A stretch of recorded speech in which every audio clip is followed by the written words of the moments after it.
Started. ठीक, English क्या है?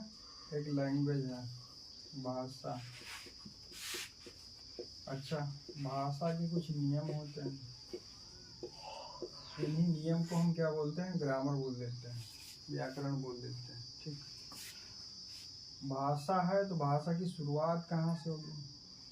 छोटी इकाई से होगी। जैसे साइंस वाले लोग हैं ना, तो साइंस वाले से अगर पूछा जाए कि शरीर की सबसे छोटी इकाई क्या है? Cell.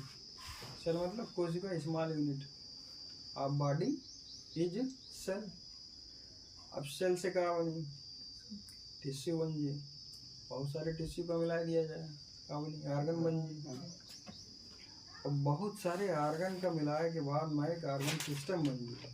For example blood and circulatory system. ठीक है, इंग्लिश मीडियम की कोई किताब मिल जाए, कक्षा 6-7 में तो वो मिल जाए, ब्लड एंड सर्कुलेटरी सिस्टम, या कोई भी कहीं भी किताब में देखो। रक्त एवं परिसंचरण तंत्र, तो रक्त एवं परिसंचरण तंत्र है, तंत्र मतलब सिस्टम, तो बहुत सारे ऑर्गन होते हैं, बहुत बॉडी पार्ट है और बहुत कुछ है उसके अंदर। रक्त परिसंचरण तंत्र का अगर देख लिया जाए तो हार्ट है, ब्लड वेसल्स है, ब्लड है, लिम्फेटिक सिस्टम है, ये चार लगभग 4 मिल के ब्लड एंड सर्कुलेटरी सिस्टम बनाते हैं। ठीक, अच्छा, अब बहुत सारे ऑर्गन सिस्टम जब मिल गए एक में, तब क्या बना? मानव की रचना हो गई। ठीक है, किसकी रचना? मानव की रचना हो गई, या एक शरीर बन गया, एक बॉडी बन गया, जैसे हम लोग की एक बॉडी है। तो इसे कोई भी भाषा है तो भाषा में स्मॉल यूनिट होता है। अब स्मॉल यूनिट में कहाँ है? लेटर है। ठीक है, कहाँ है? लेटर। इंग्लिश में कितने लेटर? 26 लेटर है ना। और ये लेटर डिवाइड है क्या पार्ट में? 2 पार्ट में, पहला और दूसरा। पहले का वावेल, दूसरे का कॉन्सोनेंट। इनकी संख्या प्लस कर दिया जाए, कितना हो जाएगा? 26। अब है क्या भैया? ये वावेल हो गया और ये कॉन्सोनेंट हो गया, टोटल कितना हो गया? 26 हो गया। तो यहाँ सवाल बनता है कि इंग्लिश अल्फ़ाबेट में कितने लेटर होते हैं? 26। अभी क्या तुम ऐसे कह सको तो कि इंग्लिश अल्फ़ाबेट है, तो इंग्लिश अल्फ़ाबेट में वावेल प्लस क्या कॉन्सोनेंट को मिलाने से इंग्लिश अल्फ़ाबेट का निर्माण होता है। ठीक, यह अंग्रेजी वर्णमाला बनती है और अंग्रेजी वर्णमाला में 5 वावेल और 21 कॉन्सोनेंट्स मिल जाते हैं। इसके बाद फिर इंग्लिश अल्फ़ाबेट या अंग्रेजी वर्णमाला में कितने लेटर हो जाते हैं? 26 लेटर हो जाते हैं। ठीक है, अब लेटर बना, लेटर मतलब शब्द। तो कोई भी ऐसा लेटर जिससे, समझो, लेटर मतलब शब्द नहीं आया, लेटर मतलब शब्द नहीं, लेटर मतलब अक्षर। ठीक है, अक्षर। अब हम क्या करेंगे कि बहुत सारे लेटर को मिला देंगे। अगर इन लेटरों को मिलाने से या इनका ग्रुप बनाने से कुछ क्या निकल रहा है? मीनिंग निकल रहा है, या कुछ अर्थ निकल रहा है, या कुछ भाव प्रकट हो रहा है।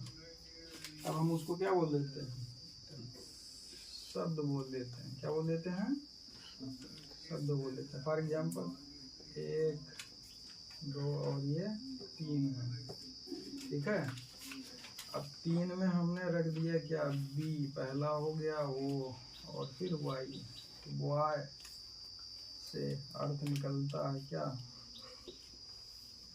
लड़का। ठीक है, तो लड़का क्या हो गया? एक शब्द हो गया। वाई क्या हो गया? एक वर्ड हो गया। क्यों हो गया? क्योंकि इससे अर्थ निकल रहा है। अब अगर वाई वो बी कह दिया, यहाँ भी ग्रुप है ना, बहुत सारे लेटर क्या 3 लेटर मिले हुए हैं, तो हमने कह दिया भैया कि अक्षरों के समूह को शब्द कहा जाता है।